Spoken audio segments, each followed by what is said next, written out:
prentsaurrekoarekin gaur ekimen turistiko berria aurkeztu nahi dizuegu, Getxo Week, edo Itsas Jaia ekainaren 21-tik 27-ra egingo dena. Udalak hainbat elkarteekin, erakunde publikorekin eta bertoko enpresekin antolatu duen ekimena da. Gure itsasertza protagonista izango du, eta horretan besteak beste erakusketak, musika, antzezkizunak eta merkataritza eta gastronomia azokak izango dira.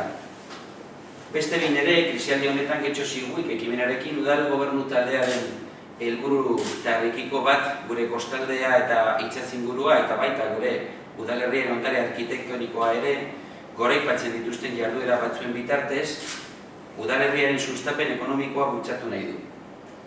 Gastua, aberastasuna eta bertoko lanpostuak mantendu eta sustatzea nahi dugu, eta horretarako bisitariak hona etortzea ezinbesteko oinarria da. Getxo hain garrantzitsuak diren merkataritza eta hotelaritza sektoreak sustatzeko hain zuzen.